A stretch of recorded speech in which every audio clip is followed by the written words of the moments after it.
관절염으로부터 여러분을 지켜드리겠습니다. 관절 주장군. 안녕하십니까? 연세한강병원 주정한 원장입니다. 오늘은 인공관절 부분치환술 혹은 반치환술에 대해 말씀드리려고 합니다.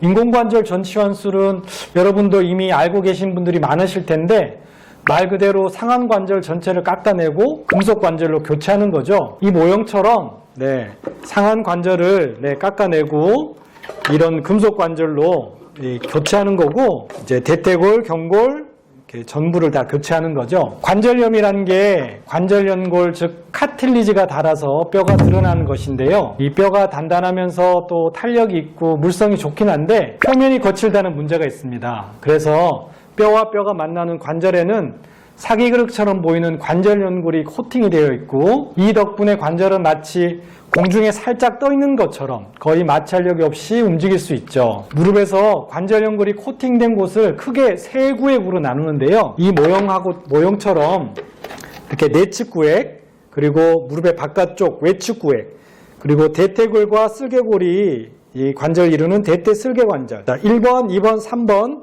이렇게 세 구획으로 나누게 됩니다. 그중 일반적으로 내측 구획의 관절염이 제일 흔하고 또 심하게 생기는데요.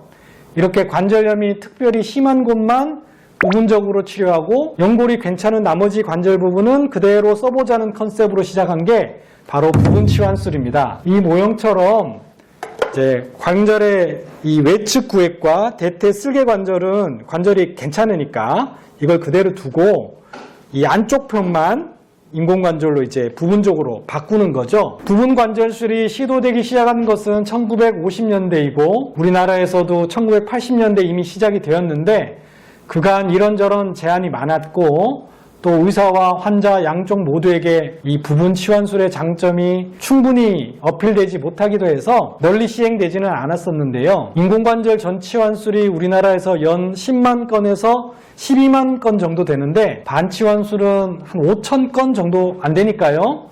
20분의 1도 안 되는 거죠. 그런데 요사이 부분치환술이 다시 좀 각광을 받고 있는 것 같다. 이 우리나라가 선진국이 되니까 단순히 수명이 길어지는 게 중요한 게 아니라 건강 수명에 대해 생각하게 되고 노년이 되어서도 활동적인 생활이나 운동이 중요한 이슈가 되었기 때문이죠. 이 부분치환술의 장점을 한두 문장으로 표현하라고 하면은 수술하고 일주일 이내에 지팡이 없이 그냥 걸을 수 있다? 또 한두 달 뒤면은 골프도 칠 수 있다. 그것도 잘. 이렇게 말씀드릴 수 있을 것 같은데요. 전치환술은 원래 내 무릎의 이 거의 모든 구조체를 깎아내고 금속 관절을 더 씌우는 것이라면 부분치환술은 이 연골이 심하게 상한 내측 또는 외측 일부만 더 씌우는 거죠. 반치환술이라고 알고 계시는 분도 있는데 이건 좀 서운한 거예요. 내측 구획, 외측 구획, 대퇴쓸개관절 구획 중에 한 부분만 바꾸고 또 십자인대 이런 것도 그대로 두니까 사실상 3분의 1만 교체되는 셈입니다. 굳이 말하자면 3분의 1 치환술이라고 해야 될까요?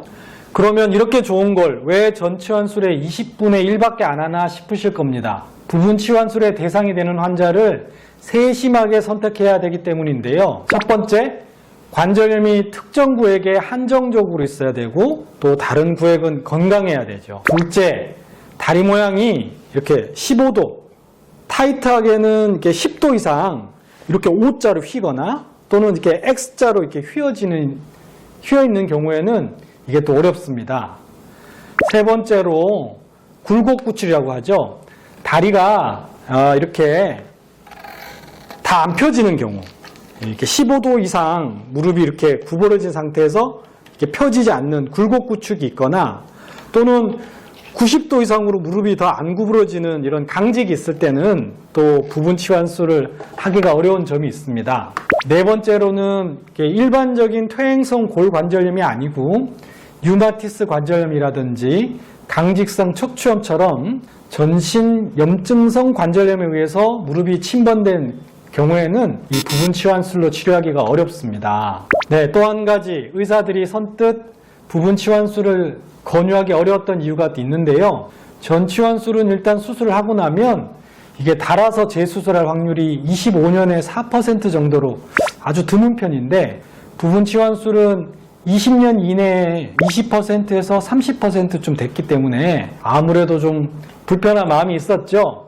그런데 이것도 과거 얘기고 기술이 계속 발달하고 임플란트도 계속 좋아지니까 최근에는 수술 가능성도 획기적으로 줄어들었고 재수술을 한다고 해도 그게 부분 치환술 한 거를 전 치환술로 바꾸는 거니까 사실 크게 부담되는 일이 아닙니다. 아픈 채로 10년, 15년 이렇게 참고 지내다가 뒤늦게 인공관절 전 치환술을 하는 것보다는 우선 간단한 부분 치환술로 치료를 하고 난 뒤에 무릎이 또 아프기 전처럼 운동도 똑같이 하시고 여행도 많이 다니고 이게 둘레길도 걷고 골프도 또 즐기시고 그러고 나서 필요하다면 그때 전 치환술로 교체하는 게 더 낫지 않을까요? 부분 치환술은 전 치환술에 비해 수술하면서 수혈할 일도 거의 없고 또 일주일 이내로 입원 기간도 훨씬 짧고 수술 직후의 통증은 뭐 비교할 수 없을 정도로 적으니까요. 물론 부분 치환술이 전가의 보도, 마법 지팡이는 아닙니다. 40대, 50대 아주 젊은 환자에서 부분 치환술을 하게 되면 아무래도 활동을 많이 하기 때문에 내구성이 떨어지는 문제가 있고요.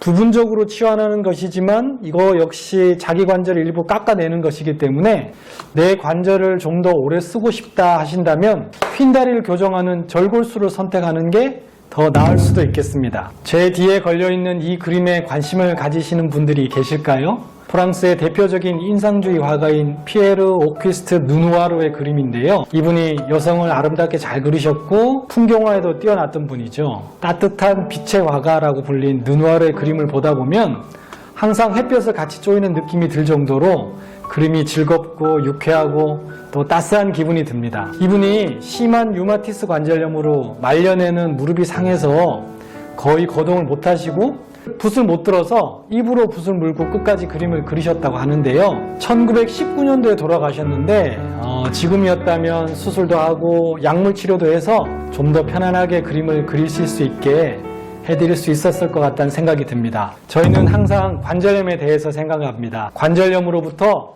여러분들을 지켜드리겠습니다. 연세한강병원이 돕겠습니다. 감사합니다.